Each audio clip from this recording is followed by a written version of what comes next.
las burbujas financieras, y creo que esto es de las cosas más importantes que hay que entender, no es solo como un momento, como un momento de locura, ¿no? Que los inversionistas y el público en general se sintieron atraídos por ganar dinero, por esta avaricia que nos mueve de repente de manera irracional. Aquí lo que hay que preguntarnos es, bueno, sí, esto detona las burbujas financieras, pero ¿cómo está estructurado el sistema económico que permite que estas burbujas tomen esas dimensiones? O sea, la pregunta es cómo nadie detiene esto, cómo nadie detuvo lo que estaba pasando en Estados Unidos. Bienvenidos a Invierte, Impulsa y Evoluciona, un podcast de WordTap Capital en el que hablaremos de lo más relevante del capital privado en México. Bienvenidos a Invierte, Impulsa y Evoluciona, un espacio donde hablamos de capital privado y emprendedor. Soy Christopher Argudín, editor de contenido en WordTap Capital, y en este episodio vamos a hablar sobre un tema muy interesante y del que seguramente todos tenemos dudas. Platicaremos sobre qué son las burbujas financieras y cómo éstas impactan en la economía y en las inversiones. Para esto, tenemos el gusto de contar con una invitada muy especial. Ella es la doctora Guadalupe Sánchez Vélez, directora del Colegio de Administración y Negocios del Sistema CETIS Universidad. La doctora Guadalupe Sánchez cuenta con una maestría en finanzas y un doctorado en desarrollo económico y sectorial estratégico por la UPAEP.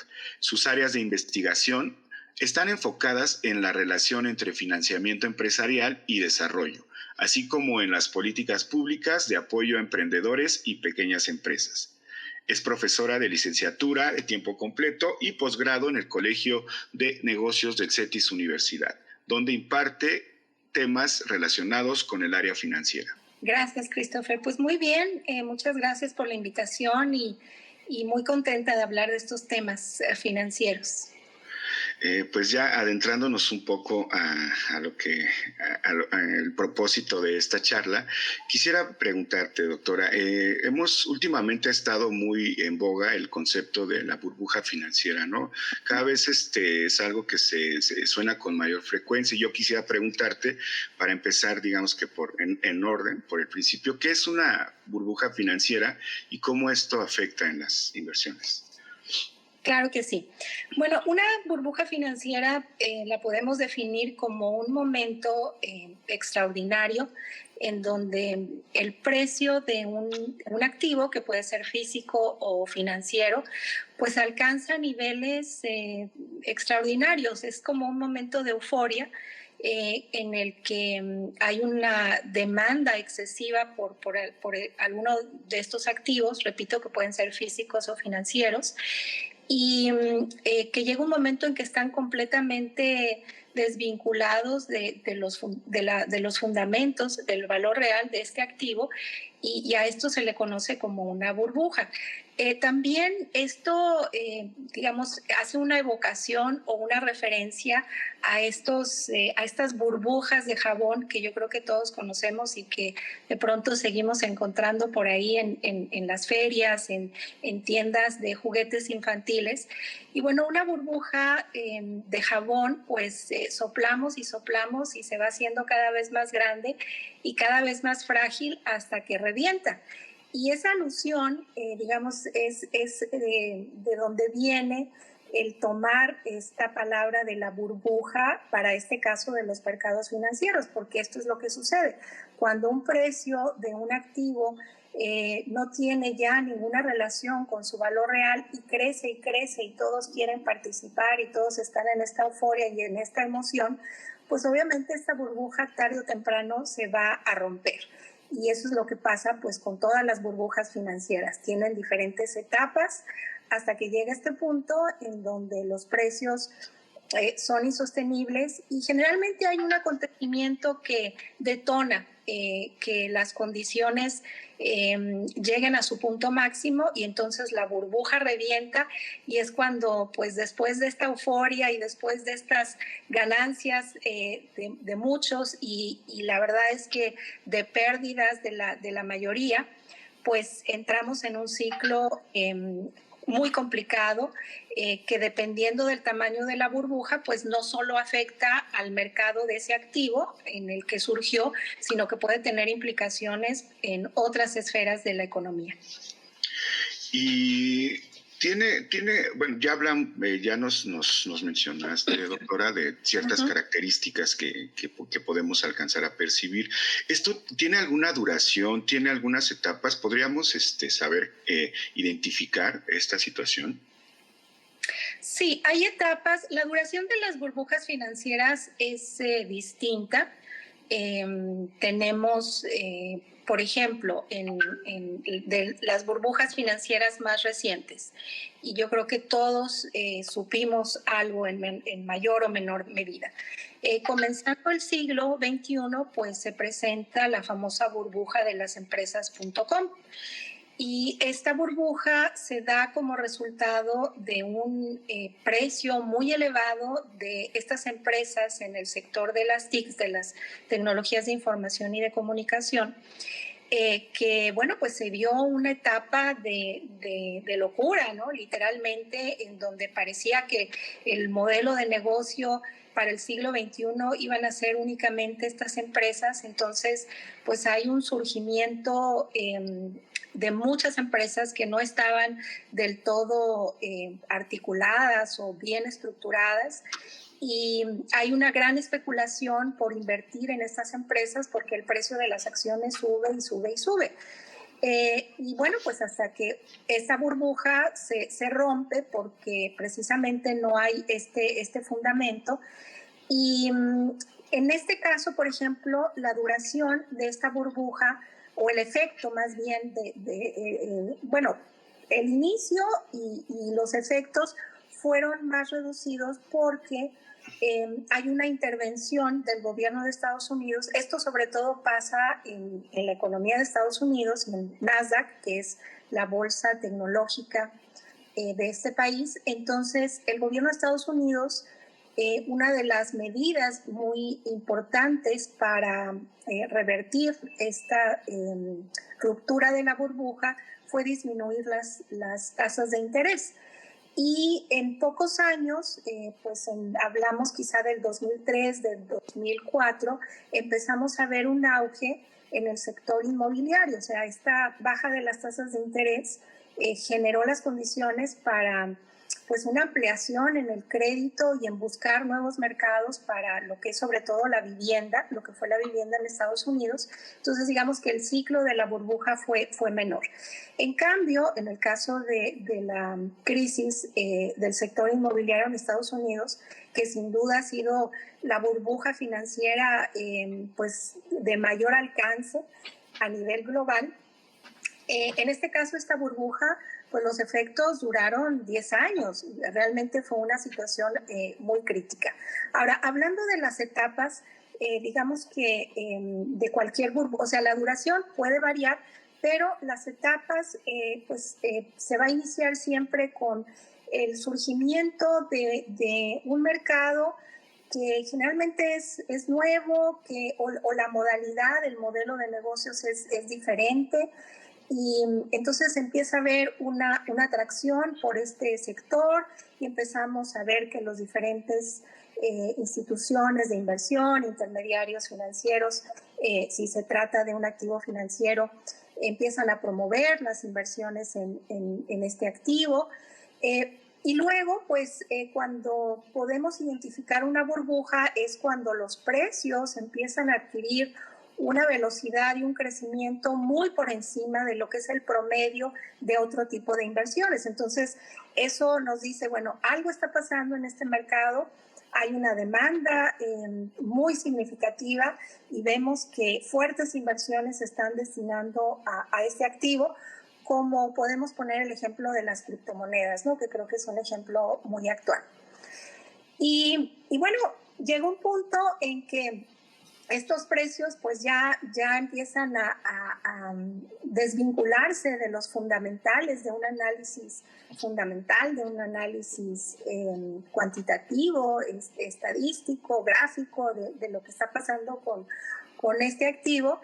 Y luego también otro indicador de las burbujas es cuando empezamos a notar que personas, inversionistas, que no son, más que inversionistas, personas, se empieza como a generalizar la inversión, la demanda por este tipo de activos, sobre todo de personas que no tienen mucho conocimiento de cómo funcionan estos mercados, de que movidos por esta euforia y por estas ganancias pues exorbitantes y, perdón, y rápidas, empiezan a ver esta demanda fuerte. Entonces eso es un indicador de que hay una burbuja porque los precios no tienen relación con el valor real de ese bien, porque tenemos participantes que no conocen ese mercado y que se ven ahora sí que movidos por la euforia, voy a utilizar esta palabra porque así es, la avaricia,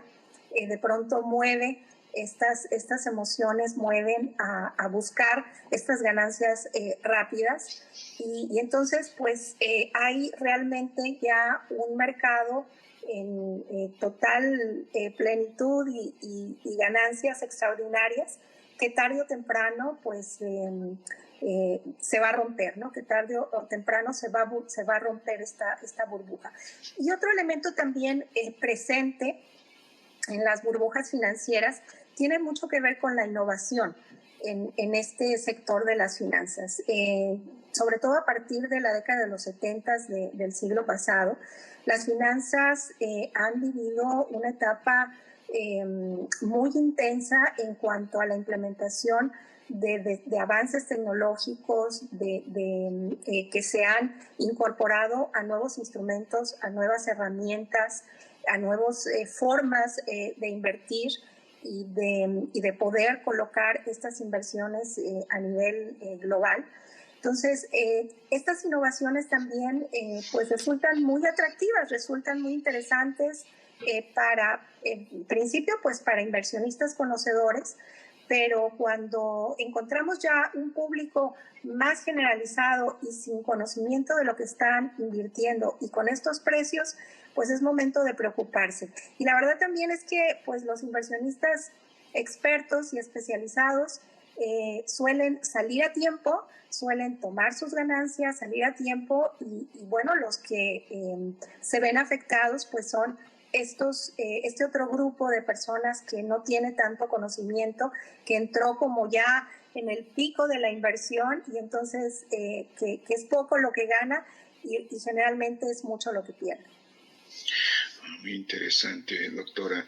¿Y qué pasa cuando explota la burbuja, digamos? Ya hablamos de todo esto, ¿no? Los precios desorbitados, toda esta euforia y toda esta sensación. Y una vez que se llega, digamos, al límite y explota la burbuja, ¿qué sucede? Bueno, dependiendo del alcance de la burbuja financiera, realmente los efectos pueden ser muy graves. Un común denominador, por supuesto, es pues, la pérdida de confianza del público inversionista, el que hay pues esta expectativa de qué es lo que va a pasar y entonces hay un comportamiento de pues retiro de las inversiones, de refugiarse en inversiones más seguras. Si estamos hablando de una burbuja a nivel internacional, lo que suele pasar es que los inversionistas salen de los mercados emergentes o de los mercados que tienen más riesgo para refugiarse en mercados más estables, en activos más estables. Es común en las burbujas financieras un incremento en el precio del oro que generalmente se convierte en un refugio seguro, en una inversión que buscan los inversionistas cuando hay este tipo de crisis. Entonces, bueno, hay desconfianza, hay una relocalización de las inversiones para buscar sitios seguros. Pero quizá lo más grave es que dependiendo de los alcances, y ahora pues me refiero nuevamente a la crisis inmobiliaria en Estados Unidos, el efecto puede ser devastador para toda la economía. En Estados Unidos lo que surgió como una crisis en particular de un sector inmobiliario que creció gracias a pues facilitar el acceso a un mercado llamado así subprime, porque es un mercado que era de riesgo debido a la inestabilidad de los ingresos, o sea, un sector de clase media, clase baja, que se le facilitó mucho el poder adquirir una casa con créditos accesibles, con tasas de interés bajas. Pero en este boom, porque era un mercado que estaba poco atendido, y en este boom, en esta explosión, pues los intermediarios financieros deciden fondear también este crecimiento a través de la emisión de valores, que además luego fueron valores que se empaquetaron en productos sofisticados que luego ya nadie entendía bien a bien cómo funcionaban y que se vendieron en todas partes del mundo. Entonces, cuando digamos que la parte más débil se rompió, que fue en el momento en que Estados Unidos, la Reserva Federal, que es el Banco Central de Estados Unidos, empezó a aumentar las tasas de interés y las personas de este gran mercado que habían adquirido créditos a tasas variables y que al incrementarse esta tasa, pues empezaron a tener problemas para pagar sus créditos, pues se rompe por la parte más delgada la cadenita y se va generando este efecto como una bola de nieve, porque pues al no pagar obviamente no cumplen con sus compromisos con las instituciones financieras, y a su vez estas instituciones que tenían fondeados estos recursos en instrumentos por todo el mundo, empaquetados y ni siquiera bien identificados dónde estaban, pues también tienen problemas para cumplir con sus compromisos, para cumplir con los inversionistas, y se hace esta situación caótica porque le pega al sistema financiero y bueno, pues luego le pega a la economía, y no solo de Estados Unidos, sino a nivel global. Después de esta crisis subprime, la economía mundial bajó en general sus tasas de crecimiento, bajó el PIB, hubo afectaciones en términos de pérdida de empleos. Obviamente, cuando disminuye el crecimiento económico, pues esto hace que las empresas también replanteen sus estrategias, reduzcan costos, algunas pues empiezan a despedir personal. En fin, es un ciclo vicioso, ¿verdad? Es un efecto negativo que, repito, se impactó de manera global. Entonces, esto es lo grave de una burbuja financiera, porque, bueno, me preguntabas, Christopher, ¿qué es una burbuja? Para empezar, ¿no? Bueno, es esta situación, este momento en donde un precio de un activo sube de manera irracional. Pero realmente las burbujas financieras, y creo que esto es de las cosas más importantes que hay que entender, no es solo como un momento, como un momento de locura, ¿no? Que los inversionistas y el público en general se sintieron atraídos por ganar dinero, por esta avaricia que nos mueve de repente de manera irracional. Aquí lo que hay que preguntarnos es, bueno, sí, esto detona las burbujas financieras, pero ¿cómo está estructurado el sistema económico que permite que estas burbujas tomen esas dimensiones? O sea, la pregunta es cómo nadie detiene esto, cómo nadie detuvo lo que estaba pasando en Estados Unidos cuando el efecto fue devastador para muchos sectores, para inversionistas que perdieron todo, algunos fondos de inversionistas institucionales que son los que manejan los fondos de pensión. Entonces, imagínate, ¿no? Una persona, un jubilado que siente que es lo que le queda hacia adelante, pues está tranquilo porque tiene su fondo de pensiones y recibe estos recursos y puede viajar, y de la noche a la mañana se entera que perdió todo o casi todo y dice, pero ¿qué pasó aquí, no? Y luego pues instituciones financieras que se desploman. Y todo esto, ante todo esto, el gobierno interviene, pero ya interviene para tapar el pozo, ¿no? Como decimos coloquialmente.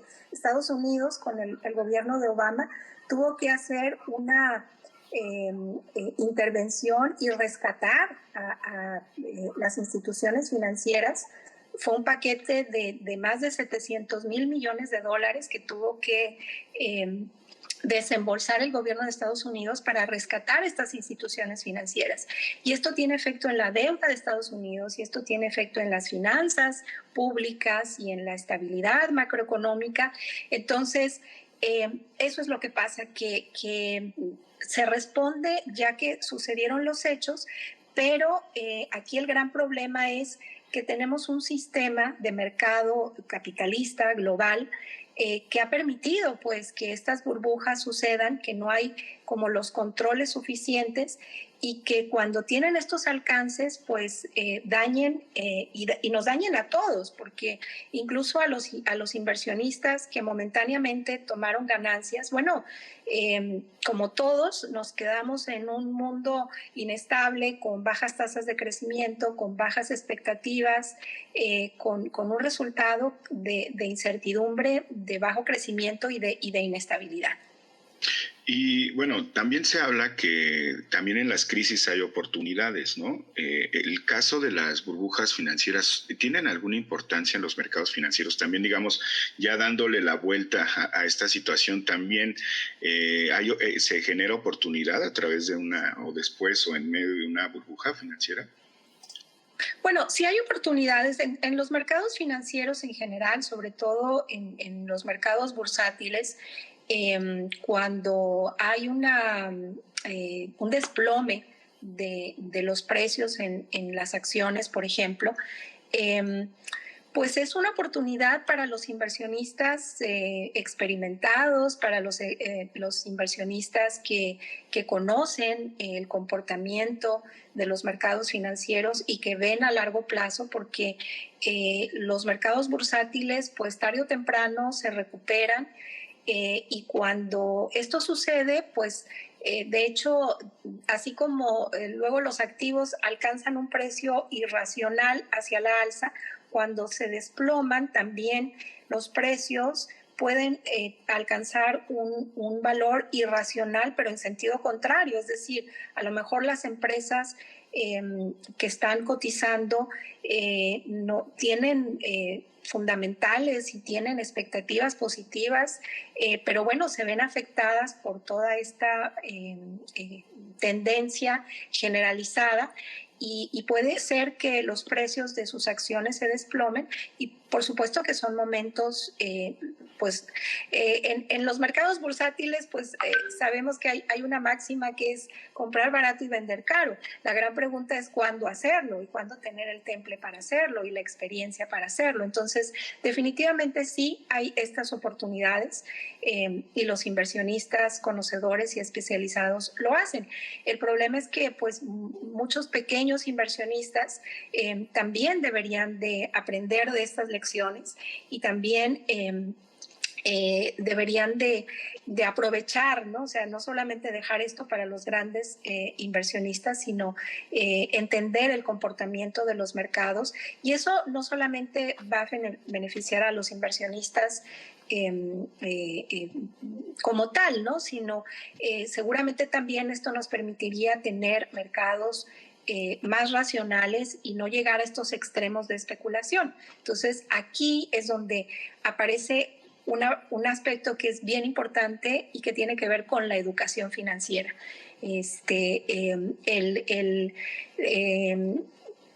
No sé, ¿no? En todos los cursos de finanzas personales y de recomendaciones de inversiones también hay una recomendación en particular que de verdad vale la pena escucharla y atenderla. Y es que uno nunca debe invertir en algo que no conoce.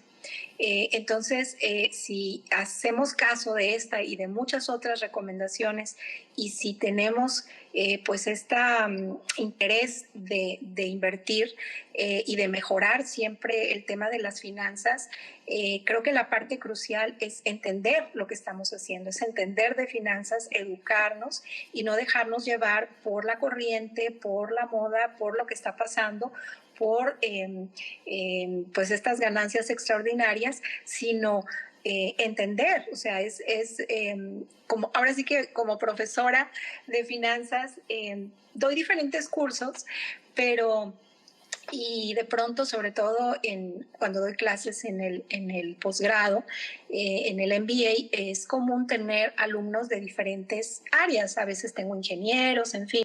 Entonces siempre suelo decirles, porque lo digo de manera realmente convencida, que puede ser que nos gusten o no nos gusten las finanzas, pero todos tenemos la obligación de saber de finanzas, porque en la medida en que sepamos, podemos mejorar significativamente nuestra calidad de vida, ¿no? Y esto pues pasa también por entender las burbujas financieras y por invertir de manera inteligente.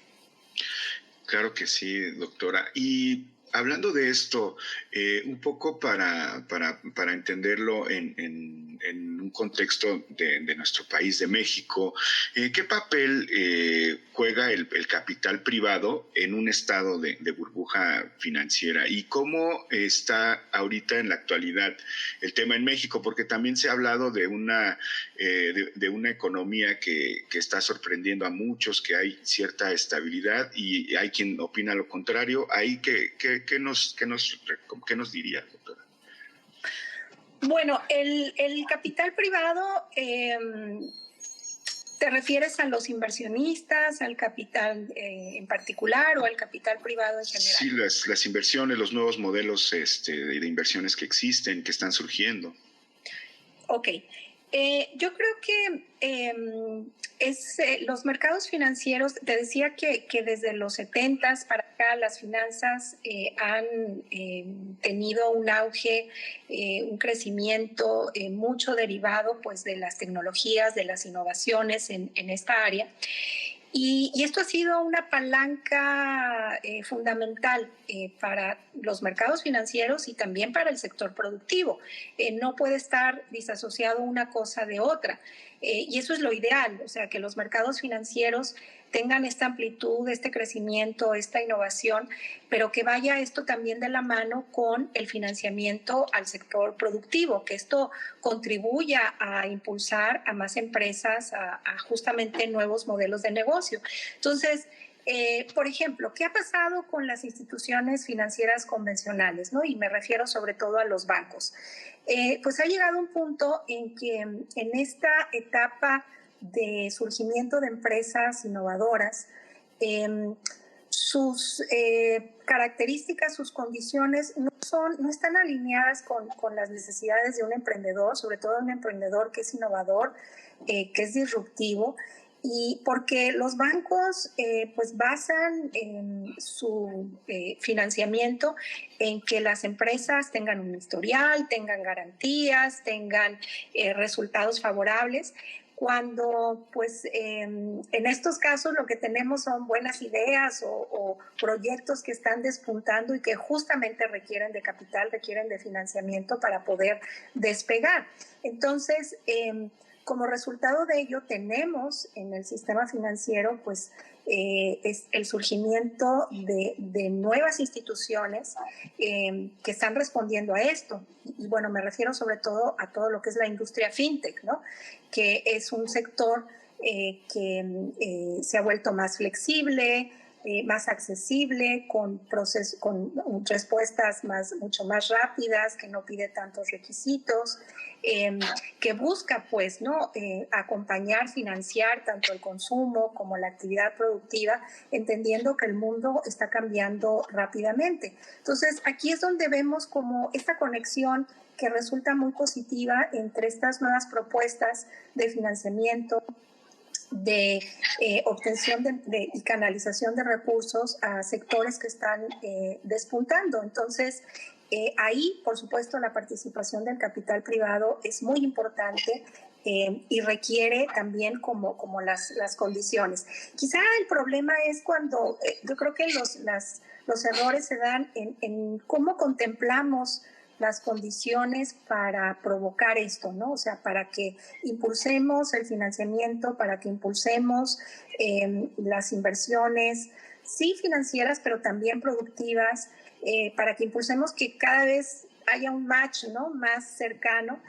Otro de los grandes problemas con los mercados financieros y que por eso de pronto también son muy cuestionados, es este fenómeno que se conoce como la financiarización, que no es otra cosa más que suena así muy complicado, pero en realidad a lo que se refiere es que el sector financiero se encuentra en un punto que ha sobrepasado el capital invertido en actividades productivas y comerciales. O sea, hoy por hoy en el mundo se mueven capitales, se mueven muchos más capitales, o sea, una cantidad impresionante de recursos en los mercados financieros, muy por encima de lo que es la actividad económica real, ¿no? De lo que es la actividad productiva, comercial. Entonces, como que esto se está desvinculando y ese es el problema, o sea, el problema no es que surjan nuevas propuestas y que el capital privado, pues aquí tiene un papel fundamental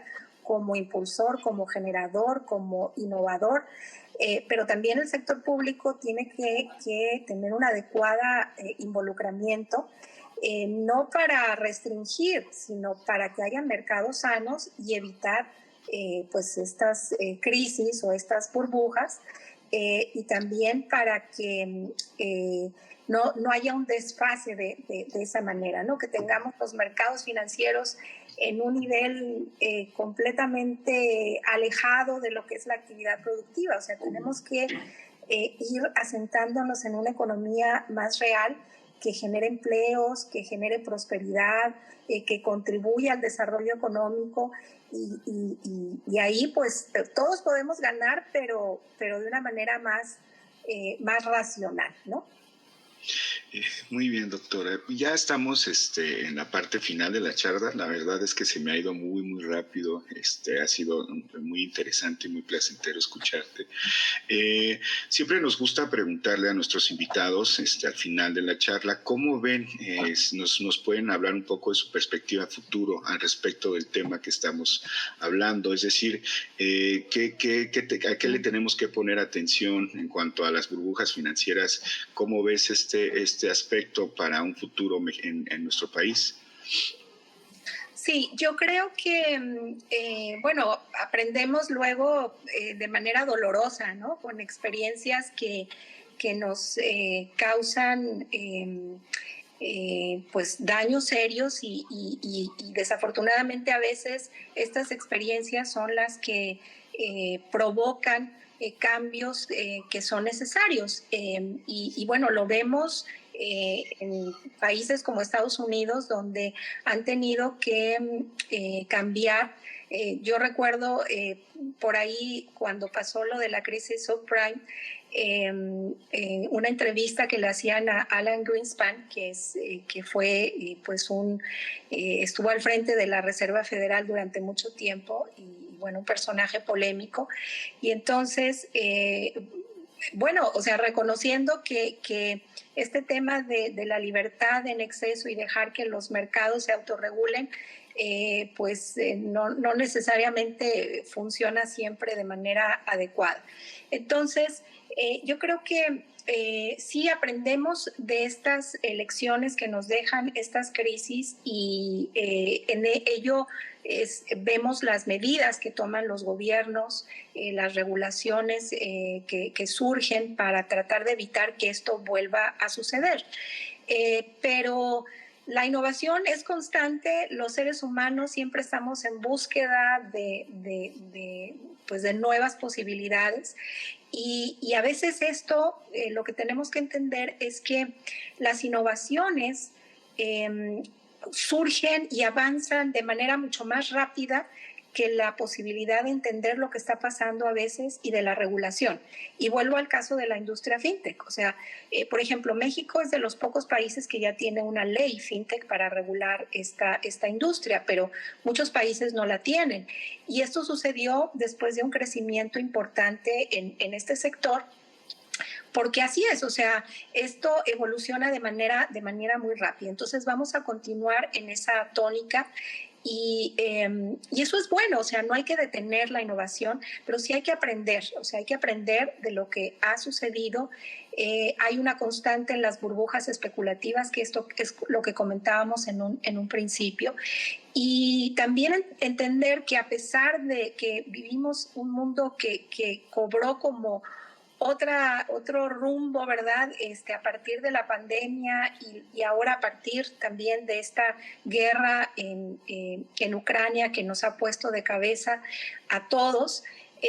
Y a pesar de que todo esto está generando como el resurgimiento de políticas más nacionalistas y de preocuparse los países por sus propias poblaciones, por sus estados, la verdad es que estamos en un punto en donde la economía global está interconectada, nos guste o no nos guste, y un sector claramente que está en esa tónica pues es los mercados financieros. Entonces tenemos un mercado global interconectado.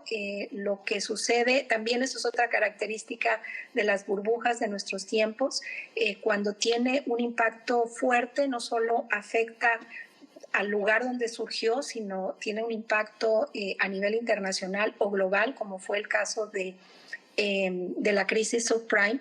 Entonces, pues hay que entender estas tendencias, hay que aprender del pasado, hay que entender las tendencias que se van generando y rescatar estas constantes que los hemos visto desde la burbuja financiera de los tulipanes en el siglo XVI hasta la burbuja financiera de la industria inmobiliaria, que es de lo que hablamos, ¿no? Estas etapas, este momento de una valorización extraordinaria y racional, una participación de mercados de un público que no conoce sobre lo que está pasando. Entonces, no perder de vista estas constantes que hay en las burbujas, aprender del pasado, entender cuáles son las tendencias.